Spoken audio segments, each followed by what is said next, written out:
Welcome back to another episode of 100% Fresh with Two Chef Mission. We are Tony and Melissa, and today we're going to be talking about handling criticism in culinary. Now, this one kind of hits close to home because this is our profession, and this is what we've done over the last 16 plus years or something like that almost. Long time. It's been a very long time. So there's definitely the good, the bad, The the ugly. learning points, the ugly, Oh, yeah. all the things.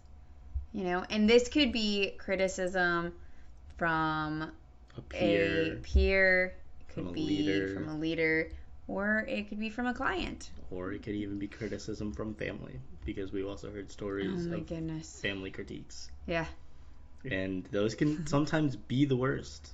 But Yeah. why don't we go ahead and jump right into it? And let's start out with some of the good critiques that we've heard throughout the years. Now that I'm thinking about it, I'm like, the good critiques. But I think it's not so, it's more like the good feedback, right? Yeah, that's a good way of putting it, good feedback. Which we get a lot of good feedback We do. from clients. Yeah. About the helpfulness of The convenience factor. of whether it's helping out with breakfast boxes Yep. or with meals or with meal planning and things like that. So that's been really great. But what? I was also going to add in on to talk about some of those on-sites as well. Yeah. We've actually had some really good feedback or positive remarks. I feel like, are we From our building ourselves? on-sites. Are we building ourselves up to then talk about the? I would We're not definitely so say happy. probably, but I would say like these aren't These to are- toot our own horn, but sometimes you got to toot your own horn. Yeah, because I feel like one of the best ones is when we were doing it on site and we were told that it was better than what they had at Cal Grill, and we Yeah. were like, That Yeah. one was like an absolute win. We're like, yes, Mm-hmm. we're putting that one in the pocket. That's a feel good moment for sure. yeah. And then you had another one that was similar to that, and I'm trying to remember what it was. I know there was another on-site one that I had done by myself, and we had done a pesto gnocchi. Oh my gosh, And yes, that their one. family actually came from Italy, and their nonna made gnocchi. Yeah, So and that one was because you came back and you were like, oh yeah, their family's from there, and I was like, oh, this could go either two ways. Like, oh, what did they say? But they definitely said that the gnocchi was amazing. The pesto was just perfect. It had all the flavors and everything that reminded them of, Italy and back home with their nonna. Yeah. And those were, again, I know. really We were positive like, feel-good whoa. moments. Because that was also for tiramisu and stuff like Yeah. that too. So that one was really nice because we were like, ooh, that could have. That could have gone Because sideways when so you're fast. going like up against people's family members, it's like. That's where it can be really can- stressful, that can especially be in this rough. line. Yeah. Yeah. So it's a little. You get a little. Yeah, you kind of clench up a little bit Yeah. just before hearing the feedback, and you're like, Yeah. okay, is this gonna go sideways? Is this gonna go like Because that's a happened really with good way? our lasagna before too, and Yes, I'm that like, did. oh no, I hope you like it.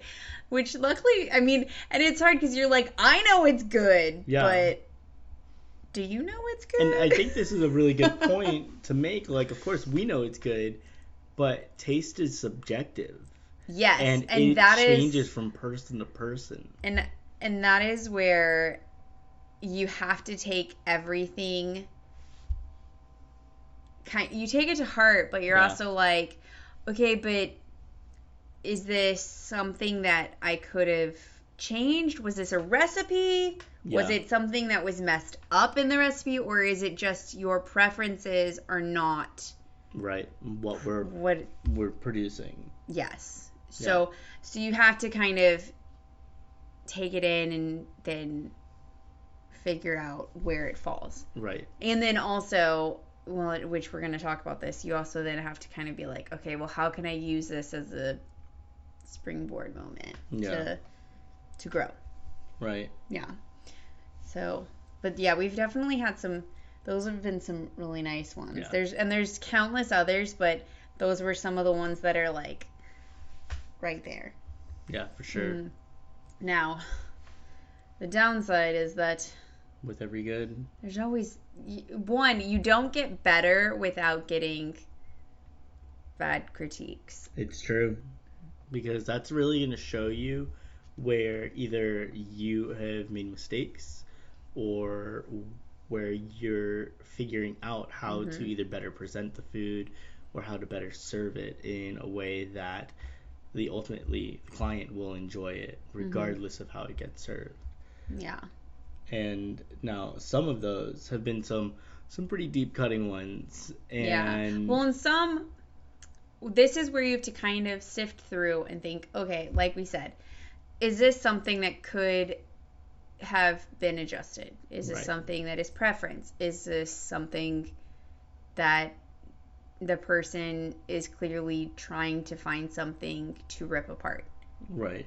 Which unfortunately is a truthful thing, because, and we say that not saying like, oh, I'm just gonna say that everything is everyone else's fault. No, sometimes it's a mistake. Yeah. I can tell you, I one time did not have a great day and I completely forgot to make a specific item for someone, because we were supposed to make regular beignets and gluten-free beignets, and I completely forgot one of the items. I think it was the gluten-free, because I was doing that delivery. And you know what? When we make that mistake, we try to do anything one, possible. We either come and fix it, or and that was early on. Yeah, it was. So it was years ago at this point. But like, I think in that case, we were like, you know what? Let's just fix the issue. And it was something that we easily worked through. But those are also the best moments of, I know that some people are like, oh, I'm not going to show that I messed up or something because for some reason they look at it as like a weakness. I look at it as a strength because you're willing to say like, hey, I'm human and I messed up. Yeah. And I think that's one of the biggest things is like understanding that no matter what's going on, we are human. And if you're listening to this because you're interested in getting into culinary and you're kind of wanting to hear, from a professional standpoint, what we've experienced over over a decade of working the industry, or if you're just genuinely curious to hear kind of what's behind the scenes, it happens. Yeah. We're not perfect. Well, we're and human. To talk about that, so if you go to culinary school, you have all kinds of different classes, right? But depending on your classes that are in the kitchen, right, you're going to cook different menus every week. And part of that is once you've done the menu, you've plated, all of that, you're sitting there and your chef goes through every single table and they go through every single item and they give you every single critique. And it's not always good.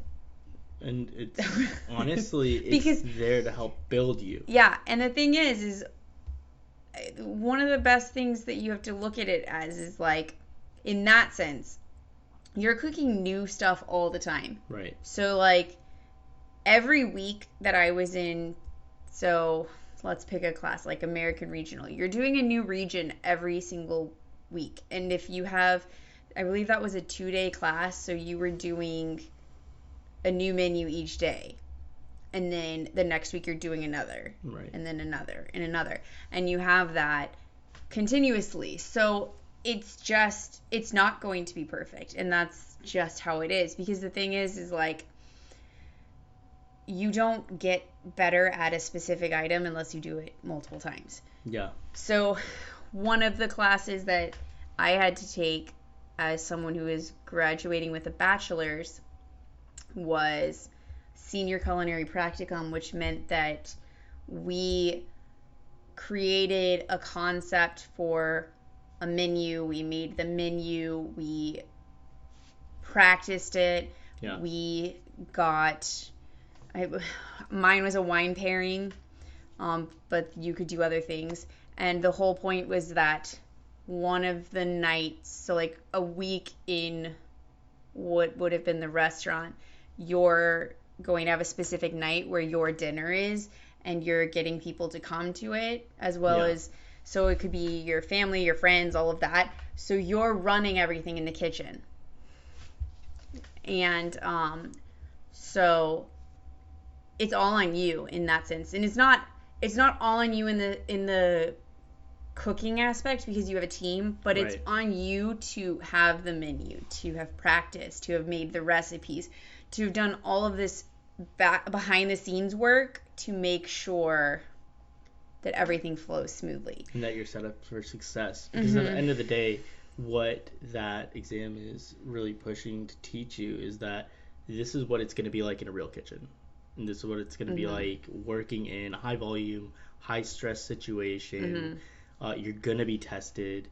And it's not tested for a grade. You're just going to be tested because these are clients, these are real people wanting possible changes or possible differences with what you've already created.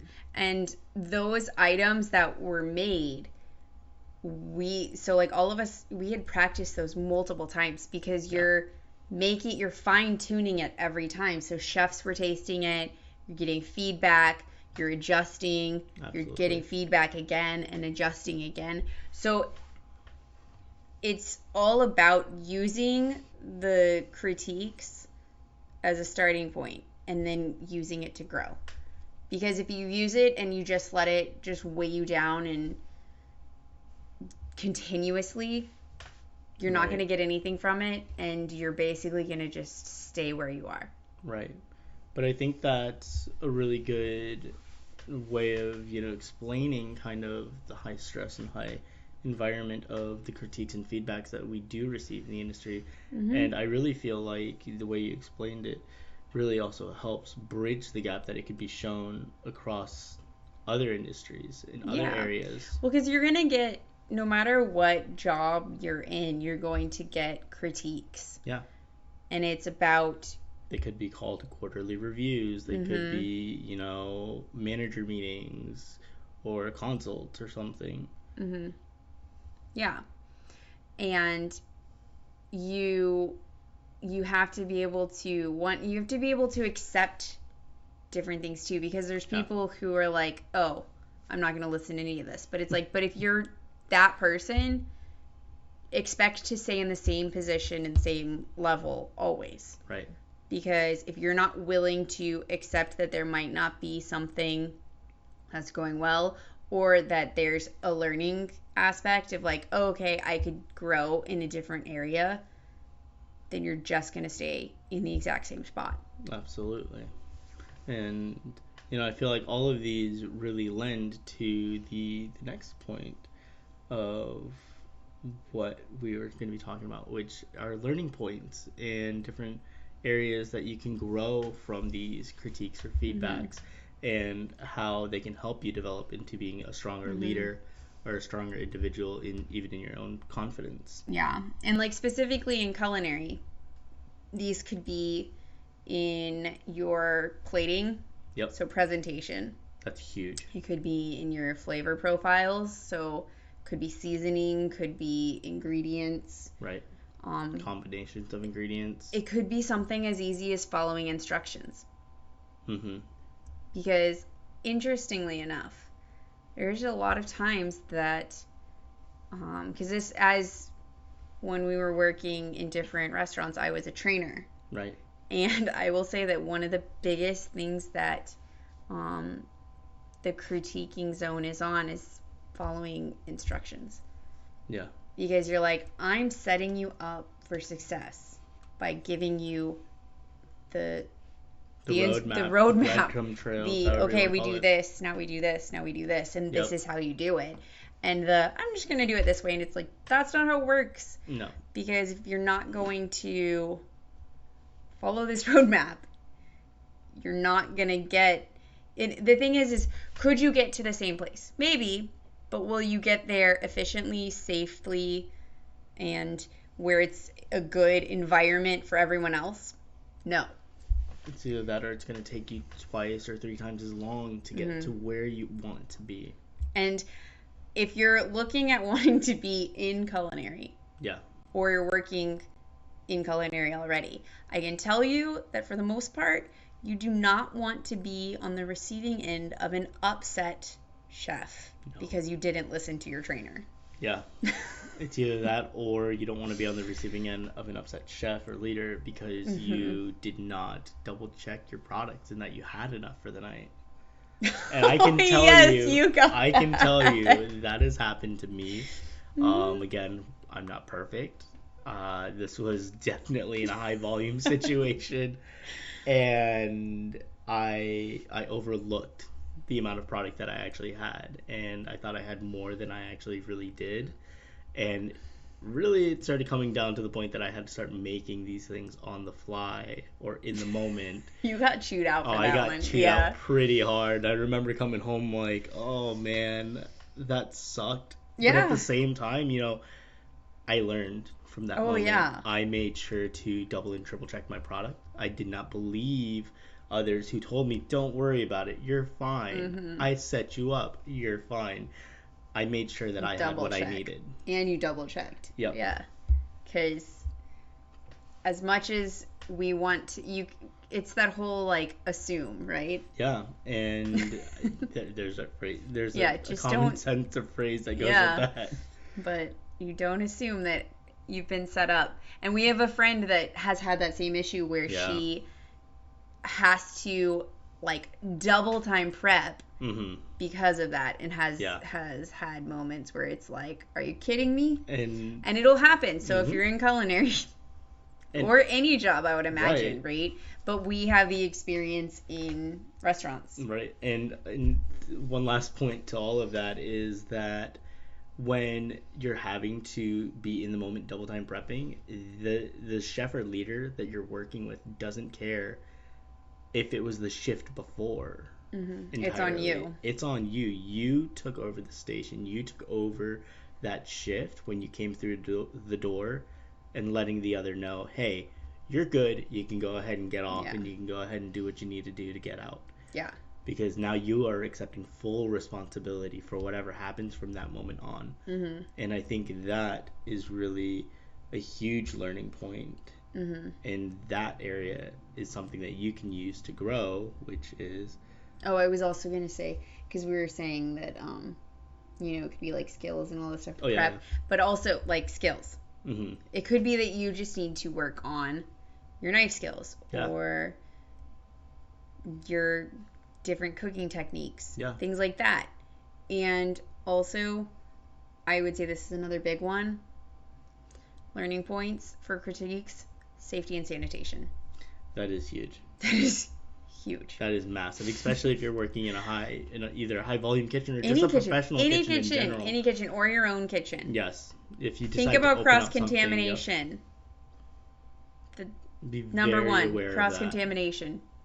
We've seen it in kitchens. It's scary. It's terrifying. It can be.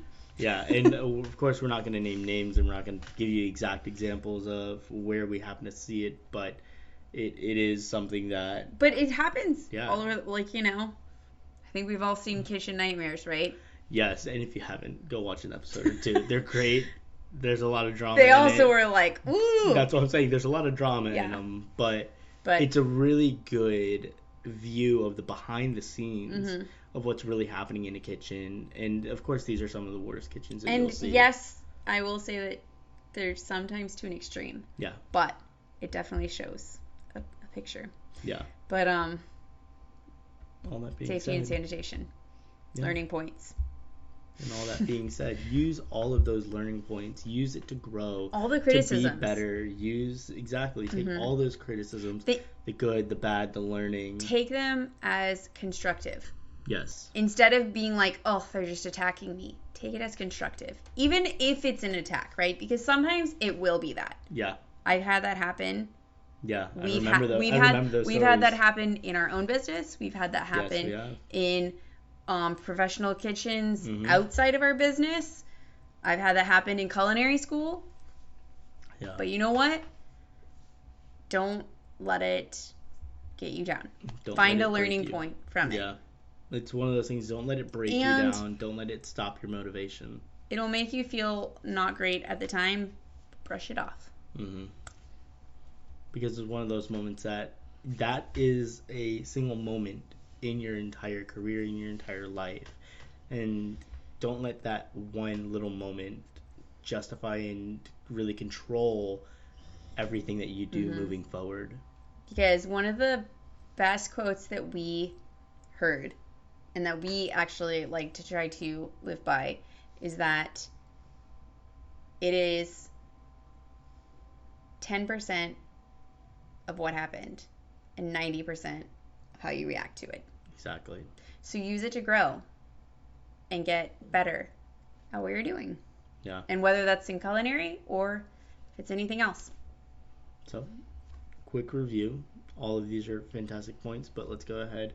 In handling criticism, you want to make sure I was like, where are you going with I this? don't know, but we're gonna find out together. I was like, what are these magical review? Is just good, bad, and learning points. So with the curious. good ones, you want to understand that as you're taking them and as you're receiving them, that they're gonna bring you up and they're gonna make you feel amazing and they're gonna make you feel great about what you're doing.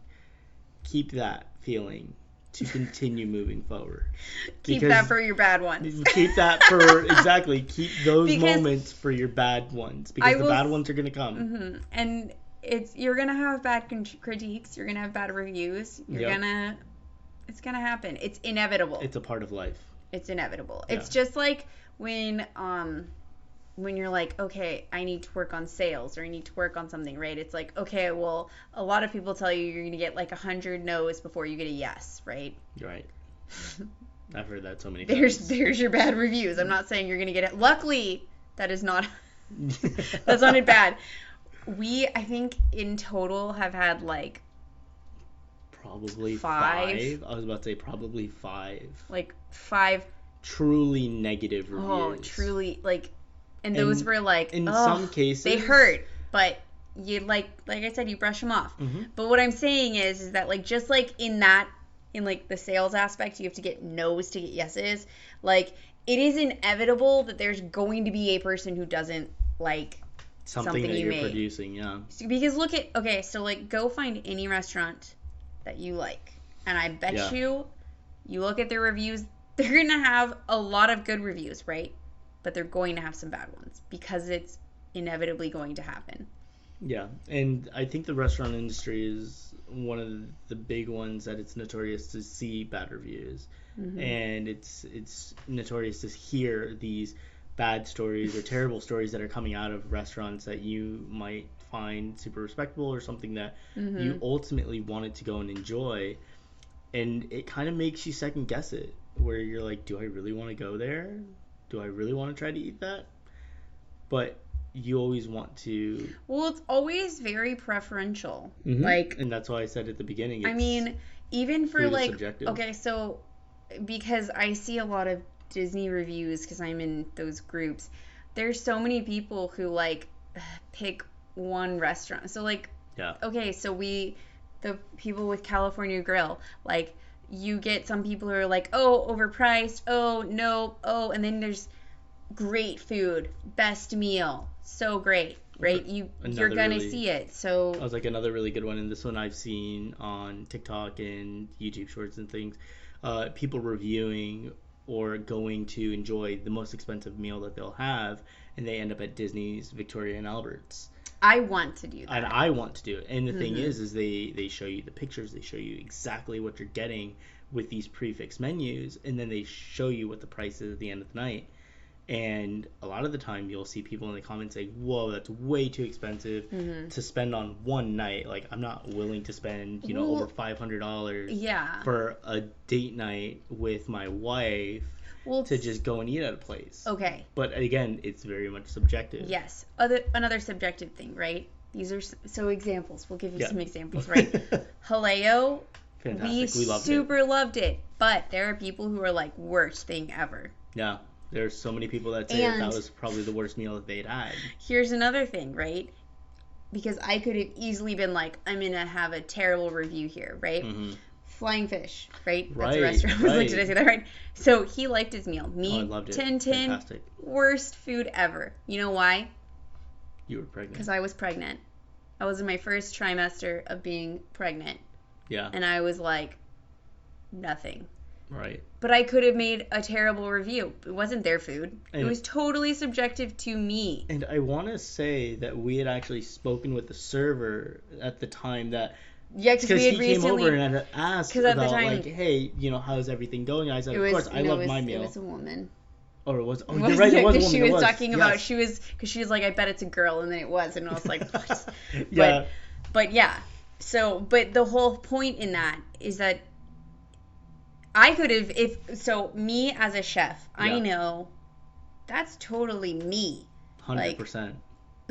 That's 100%. And if you've ever been pregnant, right, you know that everything is crazy. Yeah. Okay? So for me, I was like, I know that, like, I'm the crazy one here that is like, I don't like any of this. Like, we picked seafood, and I was like, yeah, seafood. And then we got there, and I was like, no, it was like an immediate, like, this was a bad idea. You ended up eating my meal the next day. I did. And I'm not going to lie, it was fantastic. Yeah. I loved everything that we had there. But if you're coming from, like, just any background, and you're like, okay, I'm going to eat there, you could just assume, oh, this food is terrible. Yeah. Not necessarily. So that's the thing. Yeah. You got to take it for what it is. Right. And understand that it's a learning point, and everything in life has learning points. But also, like, we had the good and the bad is experience, because like this is another, we eat at Disney a lot. Yeah, we do. We eat at Disney We're a lot. local to Orlando. Flame Tree in Animal Kingdom. Oh my God, okay? Yes. We love there though. We've eaten there so many times, right? Usually perfectly fine, and it's a quick service restaurant, so it's not like we're, reaching for the stars. Right. No. But the point is we had an experience where it was really bad. And the thing is for us, we're going to tell you, like, hey, this is a problem. Not good. Like, and just want you to know you're not, like, I get you might be busy, but this is not acceptable. Yeah, I was going to say, because the thing is, when we say something to a leader, to a chef or a manager at the location, restaurant, wherever we are, it's not because we're sitting here trying to poorly review and look negatively upon the restaurant itself. It was just happening to be that the experience that we had that time wasn't the best, and we wanted it to be known, hey, these were the kind of issues that we had experienced while we were here. And I think why we eat at Disney a lot is because they have some of the best customer service. They really for the do. Most part. But their customer service is kind of in the second to none zone, which is why, like, when we had that issue, they immediately fixed it and replaced what was needed. Exactly. And took care of everything else. And what we are doing is, like, we just want to communicate these things to you because we know the standards and what it should be. And funny enough, this is final point of what we were talking about today with use it to grow. Disney uses those experiences and those feedbacks to grow not only their kitchens but entire property wide, because they want to ensure that they are providing the best service and the best possible outcome. So there can be other restaurants off property that do the same thing. But again, we're just speaking from our own experience, and a lot of the time we do eat at Disney, especially on date nights or fun family days. We happen to be in one of the parks. So it's like pass holders, right? Yeah. All the things. And it's one of those things that they take those moments to heart, because at the end of the day, they want to hear from you. They want to know what you're talking about or what's going on in your day, because they want to be able to provide an amazing experience for everyone. Even beyond that. Yeah. I'm not trying to sell Disney. That's not what I was trying to do, but kind of happened that way. But we love Disney. Yeah. Like, let's be real. We met at Disney, so. Anyways, we did.